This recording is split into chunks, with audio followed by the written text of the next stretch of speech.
හරි. ගාත්‍රාක්ෂර ලෝප සංධිය පිළිබඳව මෙතන මනා අවබෝධයක් මේ වෙනකොට ඔයාලට ලැබුණා. ඒ වගේම මෙහා පැත්තෙන් තියෙනවා විසන්ධි කරපු උදාහරණ පහ. මෙහා පැත්තෙන් තියෙනවා විසන්ධි නොකරපු උදාහරණ පහ. අනිවාර්යෙන් මේ ටික කරන්න මෙන්න මේ අවබෝධය තියාගෙන. මෙන්න මේ අපි කතා කරපු අවබෝධය තියාගෙන අනිවාර්යයෙන්ම මේ අභ්‍යාස දෙක ඔබ කරන්න. ගාත්‍රාක්ෂර ලෝප සංධිය දෙන සියලුම ප්‍රශ්න අනිවාර්යයෙන්ම විසඳේවි. ඊළඟ කාරණාව. දැන් අපි සංධි පහක් මේ වෙනකොට අවසන් කරලා තියෙනවා. ඒ තමයි පළවෙනි එක පූර්වස්වර ලෝප සංධිය, පරස්වර ලෝප සංධිය, සර සංධිය, සරාදේශ සංධිය, ගාත්‍රාක්ෂර ලෝප සංධිය. එතකොට මේ පිළිබඳ මනා අවබෝධයක් මේ වෙනකොට ඔයාලට තියෙනවා. ඊළඟට අපි ටක් ගාලා ඊළඟ සංධියට යන්. හැබැයි ඊළඟ සංධියට යන්න කලින් අපි චුට්ටක් අර පහ මතක් කරලා ඉමු.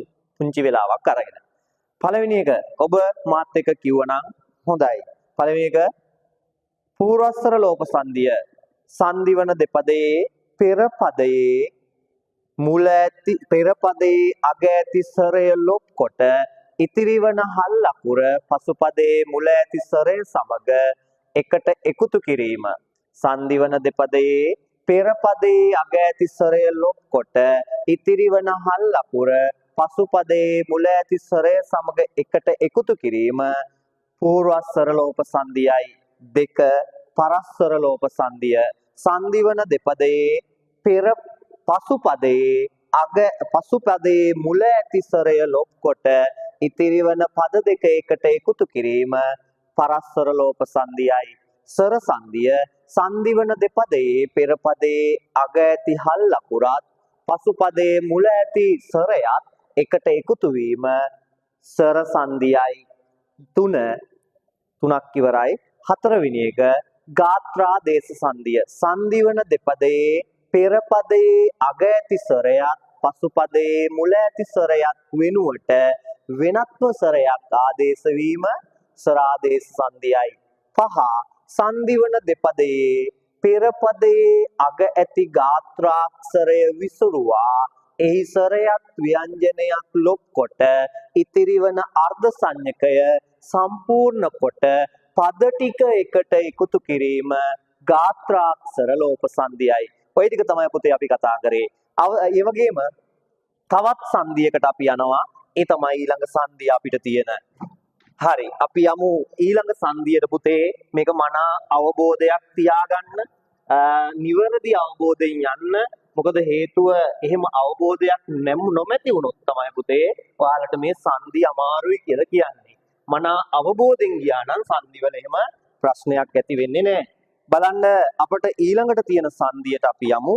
ඒ තමයි ගාත්‍රාදේශ සංධිය.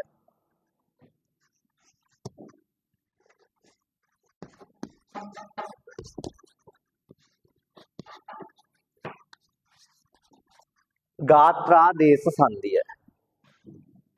හරි. අපි මේ ගාත්‍රාදේශ සංධිය පිළිබඳවත් මනා අවබෝධයක් ලබා ගත යුතුයි. පුතේ ගාත්‍රාදේශ සංධිය අපේ 6 වෙනි සංධිය. ගාත්‍රාදේශ සංධිය කියලා කියන්නේ මොකද්ද? හොඳට මතක තියාගන්න මෙන්න මේ කාරණාව. සංධි වන දෙපදයේ පෙර පදයේ අග හෝ පසු පදයේ මුල ඇති ගාත්‍රාක්ෂරය වෙනුවට වෙනත් ගාත්‍රාක්ෂරයක් ආදේශ වීම ගාත්‍රාදේශ සංධියයි. පුතේ එසේ ආදේශ වන අක්ෂර නැත්නම් අකුරු ටිකක් තියෙනවා. ගාත්‍රාක්ෂර ටිකක් තියෙනවා. ඒ ටික අපි වෙනම තියාගන්න ඕනේ. මේ බලන්න. හල් දයන්න තිබුණොත් ඒ වෙනුවට ආදේශ වෙනවා මෙන්න මෙයා. ඒ වගේම මෙන්න මෙයා තිබුණොත් හල් සයන්න තිබුණොත් එයා වෙනුවට ආදේශ වෙන්නේ මෙන්න මෙයා. ඊළඟට කයන්න හල් වෙනුවට ආදේශ වෙනවා 3 දෙනෙක් ඉන්නවා.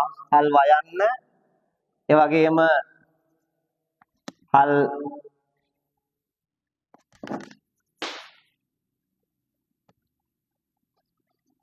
හයන්න ඊළඟට යයන්න.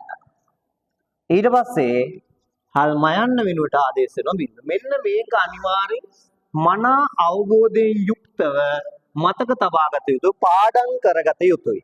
හරි මෙයා තිබුණොත් මෙයා ආදේශ වෙනවා. මෙයා තිබුණොත් මෙයා ආදේශ වෙනවා. මෙයා තිබුණොත් මෙයාලා එක්කෙනෙක් ආදේශ වෙනවා. මෙයා තිබුණොත් මෙයා ආදේශ වෙනවා. එතකොට ඔන්න කතාව ගාත්‍රාදේශ සංධිය අනිවාර්යෙන් මතක තියාගත යුතු කාරණාව මේ තියෙන්නේ. හරි මේකත් මතක තියාගෙන අපි උදාහරණයකට යන්. මම උදාහරණයක් විදිහට ගන්නවා පිලි ධන කම්. පිලි ධන කම්. පිලි ධන කම්. දැන් ඔයාලට පේනවා දැන් උදාහරණයක් විදිහට මෙතන තිබුණත් දැන් අපි මේ කියන අකුර අර අකුරු වලින් මෙයා හරි මෙයා හරි මෙයා හරි මෙයා හරි මෙයාලගෙන් එක්කෙනෙක් මෙතන ඉන්නත් පුළුවන් මෙතන ඉන්නත් පුළුවන්. එහෙනම් දැන් කොතනද තියෙන්නේ මෙතන. ඒකයි මම කිව්වේ සංදිවන දෙපදයේ පෙර පදයේ අග හෝ පසු පදයේ මුල මේ තැන් දෙකින් එකක ඉන්න පුළුවන්. එහෙනම් අපිට මේකේ තියෙන්නේ මෙතන. හරිද? එහෙනම් බලන්න මෙයා වෙනුවට ආදේශ කරන්න පුළුවන් මෙන්න මෙයාලගෙන් එක්කෙනෙක්. මෙයාලගෙන් එක්කෙනෙක්. එහෙනම් අපි මෙයාලගෙන් එක්කෙනෙක් ආදේශ කරන්න කලින් මෙයා විසිරුවා ගන්න ඕනේ. ඇයි මෙයාලා ඔක්කොම ඉන්නේ හල් ස්වරූපයෙන්. එහෙනම් මෙයාවත් ඒ ස්වරූපයට හදා ගන්න ඕනේ. හරි. පිලි ධන මෙයා විසිරුවා ගන්නවා හල් කයන්න ධන අම්. ඔන්න මේ කයන්න තිබ්බ අයන්න තමයි මෙතනට ආවේ. මේ මයන්න හැමම ආවා.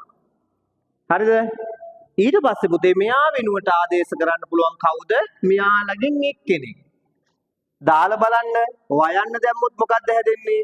පිලිවම් කියලා එකක් හැදෙනවා. එහෙම වචනයක් නැහැ. එහෙනම් හයන්න දාලා බලන්න පිලිහම් කියලා එකක් හැදෙනවා. එහෙම වචනයක් නැහැ. යයන්න දාලා බලන්න මෙතනට පිලියම්. එහෙනම් ඒක තමයි වචනේ. එහෙනම් ඔන්න අපි එනවා පිලි ධන ඔන්න මෙයාව ගෙනල්ලා මෙයා උඩින් තියනවා. හොඳට පුතේ බලා ගන්න. මේ කයන්න යයන්න උනේ කොහමද? මෙයාව ගෙනල්ලා මේ කයන්න උඩින් තියුවා. මෙයා කයන්න අපිට පේන්නේ. එයා වැහිලා යනවා. අපිට පේන්නේ කවුද? එයා යන්න. හරි. එහෙම්මම එනවා. මෙයා එකතු කරන්න. මොකද්ද හැදෙන්නේ? ය හැදෙනවා. ඊතුරු පද ටික ගේන පිළිවෙලට පිලි යම්. පිලියම්. ඔන්න හොඳට අවබෝධ කරගන්න. මම එකපාරක් කියන්නම් අහගන්න.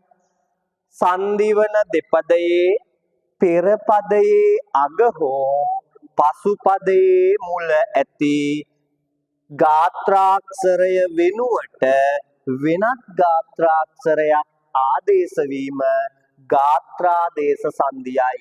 හොඳට මතක තියාගන්න මාත් එක්ක එකපාරක් කියන්න. සංදිවන දෙපදයේ පෙර පදයේ අග ඇති අග හෝ පෙර පදයේ අග හෝ පසු පදයේ මුල මේ තැන් දෙකකින් එකක්. එහෙනම් මේකේ ආදේශ වෙන්නේ කොතනද? මෙතනට. හරි? එතකොට සංදිවන දෙපදයේ පෙර පදයේ අග හෝ පසු පදයේ මුල ඇති ගාත්‍රාක්ෂරයේ වෙනුවට වෙනත් ගාත්‍රාක්ෂරයක් ආදේශ වීම ගාත්‍රාදේශ සංධියයි. හොඳට මේ කතාව මතක තියාගන්න. මේ තියෙන්නේ සිදුවීම. මතක තියාගත යුතු සිදුවීම. එහෙනම් මේක මතක තියාගෙන පුතේ මාත් එක්ක එකපාරක් කියමු. සංදිවන දෙපදයේ පෙර පදයේ අග හෝ පසු පදයේ මුල ඇති ගාත්‍රාක්ෂරය වෙනුවට වෙනත් ගාත්‍රාක්ෂරයක් ආදේශ වීම ගාත්‍රාදේශ සංධියයි. ආදේශ වෙන පිළිවෙල මේ තියෙන්නේ මෙතන හොඳට අවබෝධ කරගන්න. හරි. එහෙනම් ඔය කතාව මතක තියාගෙන අපි යනවා අපේ අභ්‍යාස පහට මුලින්ම කරන විසන්ධි අභ්‍යාස පහ. පළවෙනි එක පුතේ මම ඔයාලට දෙන්නේ දඬු ධන කම්. අනිවාර්යෙන් කරන්න මේ ටික. දෙක ගිනි ධන කම්. කරලා බලන්න පුතේ. තුන ඔයාලා කරන්න දිව ධන කල්. ඊළඟට හතර බුදු ධන සරණ.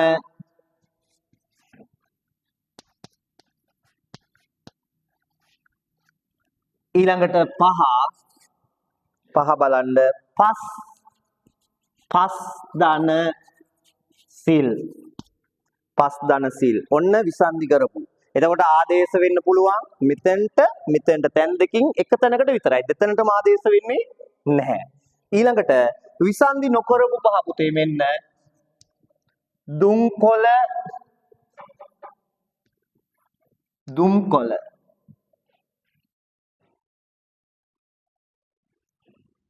බිඳුව ඉන්න ඕනේ. දුම්කොළ ඊට පස්සේ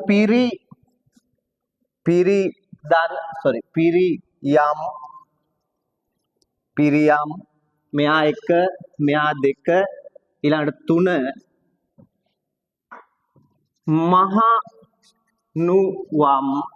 මහනුවම් ඊළඟට සිතුවම් 4 5